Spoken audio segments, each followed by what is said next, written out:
क्या आपने कभी गौर किया है, जैसे ही आप नहाने जाते हैं अचानक पेशाब का दबाव बढ़ जाता है। कभी ऐसा लगता है कि अभी तक कुछ नहीं था, लेकिन जैसे ही पानी शरीर को छूता है पेशाब की इच्छा जाग जाती है। क्या ये बस एक संयोग है या इसके पीछे कोई खास वजह छुपी है? जिंदगी में कोई भी घटना बस यूं ही नहीं होती, हर छोटी छोटी चीज के पीछे कोई ना कोई वजह होती है। अब सवाल ये उठता है कि नहाते वक्त हमें पेशाब क्यों आती है? क्या ये हमारे शरीर की कोई कमजोरी है? क्या ये किसी बीमारी का संकेत है, या फिर ये दिमाग और शरीर के बीच गहरे रिश्ते की तरफ इशारा करता है? बस सोचो, अगर ये सिर्फ शरीर का एक सामान्य काम होता तो हर कोई इसे इतना गहराई से क्यों महसूस करता? नहाना सिर्फ साफ सफाई का मामला नहीं है। नहाना एक ऐसा प्रक्रिया है जिसमें शरीर, दिमाग और आपकी पूरी चेतना जुड़ी होती है। पानी, जिसे सबसे पवित्र तत्व माना जाता है, सिर्फ आपके शरीर को नहीं धोता, बल्कि आपके अंदर जमा थकान, तनाव और दबाव को भी धो देता है। और जैसे जैसे शरीर हल्का हो जाता है उसका दबाव पेशाब के रूप में बाहर निकलता है। लेकिन ये तो बस सतह की बात है, असली कहानी इससे कहीं गहरी है। क्योंकि शरीर का हर अनुभव मन का भी अनुभव होता है और मन का हर अनुभव शरीर में उतरता है। तो जब आप नहाते हैं, ये सिर्फ एक जैविक प्रक्रिया नहीं है, ये आपके मन और शरीर के बीच एक बातचीत है। अब सोचो, जब पानी तुम्हारे शरीर को छूता है तो क्या होता है? तुम्हारी त्वचा के हर रोम छिद्र में हलचल मच जाती है, तंत्र का तंत्र सक्रिय हो जाता है। ठंडक या गर्म पानी का एहसास दिमाग को ये बताता है कि शरीर को कुछ छोड़ने की जरूरत है, और उसका पहला तरीका पेशाब करना होता है। लेकिन ये पूरी सच्चाई नहीं है, क्योंकि अगर ये सिर्फ ठंडे पानी का असर होता तो फिर जब हम गर्म पानी से नहाते हैं तो ये क्यों होता?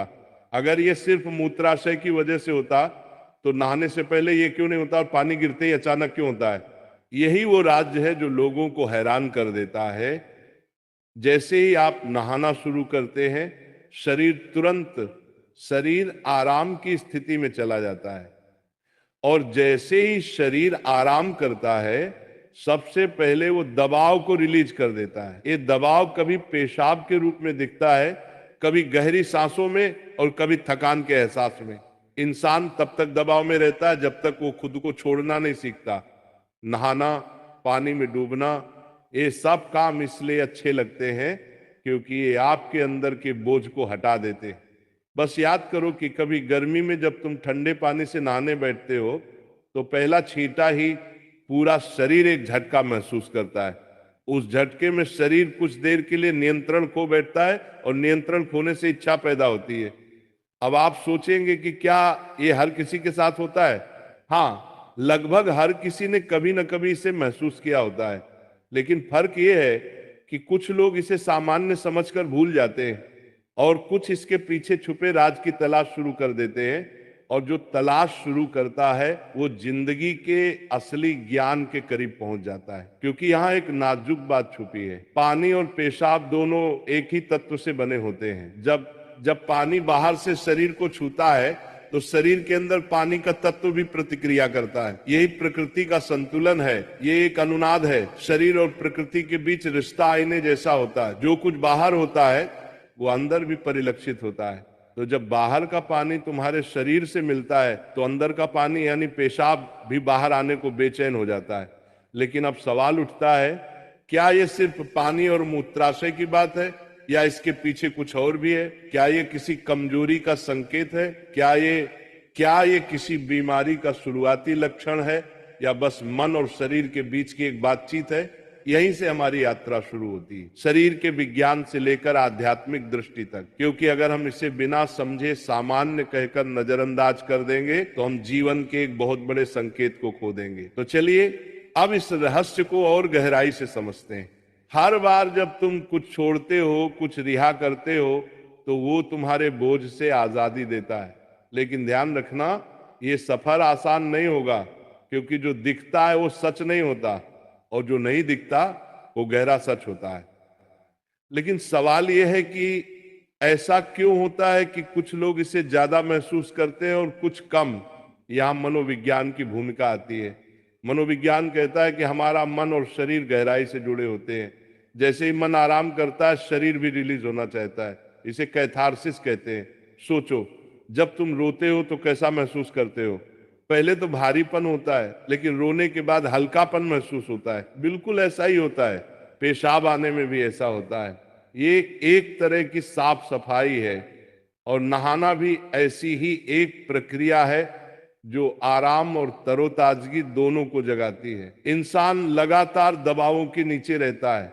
तनाव, इच्छाएं, डर, गुस्सा, चाहत, ये सब अंदर जमा रहते हैं। जब आप नहाते हैं तो पानी सिर्फ शरीर को नहीं धोता, ये आपके दबावों को भी पिघलाता है। और जैसे ही दबाव कम होता है, शरीर से छोटे छोटे रिहाई के संकेत पहले निकलते हैं। मतलब पेशाब आने की इच्छा सिर्फ जैविक नहीं है, बल्कि मनोवैज्ञानिक भी है।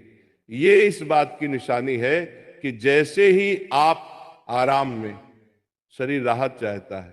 पानी सिर्फ शरीर को साफ नहीं करता, ये आपके अवचेतन तक पहुंचता है, क्योंकि पानी का अस्तित्व बहुत गहरा है। आप मां के गर्भ में पानी से घिरे हुए पैदा हुए थे। आपके पहले अनुभव पानी से जुड़े होते हैं। इसलिए जब भी पानी आपको छूता है, आपका अवचेतन सक्रिय हो जाता है। इसीलिए नहाना इतना सुखद लगता है। इसीलिए पानी में डूबना, किसी झील या समुंदर के किनारे बैठना इतना आरामदायक होता है। और इसीलिए जब भी शरीर पानी से टच करता है तो वह तुरंत राहत चाहता है, क्योंकि ये उसकी सबसे पहली अनुभूति होती है। हर बार जब पानी तुम्हें छूता है तो गर्भाशय का अनुभव वापस आ जाता है। गर्भ में तुम पूरी तरह आराम में थे, कोई तनाव नहीं, कोई दबाव नहीं। पानी का माहौल और राहत पाने का एहसास ही वजह है कि नहाते वक्त पेशाब आना स्वाभाविक होता है। लेकिन अब एक सवाल बचता है, क्या नहाते वक्त पेशाब आने की इच्छा सिर्फ एक सामान्य रिफ्लेक्स है, या ये किसी बीमारी का संकेत भी हो सकता है? विज्ञान मानता है कि अगर ये बहुत बार होता है, बहुत ज्यादा तलब होती है, आप इसे कंट्रोल नहीं कर पाते, तो ये ओवर एक्टिव ब्लैडर या किसी और मेडिकल कंडीशन का संकेत हो सकता है। लेकिन अगर ये कभी कभार होता है तो ये बिल्कुल नेचुरल है, बिल्कुल सामान्य है। अब सोचो, क्या आपने कभी ध्यान दिया कि ये तलब तभी बढ़ती है जब पानी डाला जाता है? मतलब यहां ट्रिगर पानी है, और पानी सिर्फ शरीर को नहीं छूता, बल्कि दिमाग और सबकॉन्शियस को भी। तो असली सवाल यह है कि क्या आप इसे बस एक प्रॉब्लम मानकर नजरअंदाज कर देंगे, या इसे एक संकेत के रूप में लेंगे कि दोनों, शरीर और मन को आराम चाहिए, हल्कापन चाहिए, आजादी चाहिए। हर तरह की रिहाई सिर्फ जैविक नहीं होती, ये आध्यात्मिक भी होती है। आपको छोटे छोटे रिहाई के मौके दिए गए हैं ताकि आप एक बड़े रिहाई की तरफ बढ़ सकें। पेशाब, आंसू, हंसी, ये छोटे रिहाई के तरीके हैं, लेकिन ध्यान सबसे बड़ी रिहाई है। मतलब अगर आप समझ पाओ कि इच्छा क्यों आती है, तो ये सिर्फ एक शारीरिक अनुभव नहीं रहेगी, बल्कि ध्यान की तरफ एक कदम बनेगी। चलो अब नाम जप करते हैं राधा रानी का, तो मेरे साथ बोलेंगे, राधे राधे, जय राधा रानी की जय, राधा रानी की जय, राधा रानी की।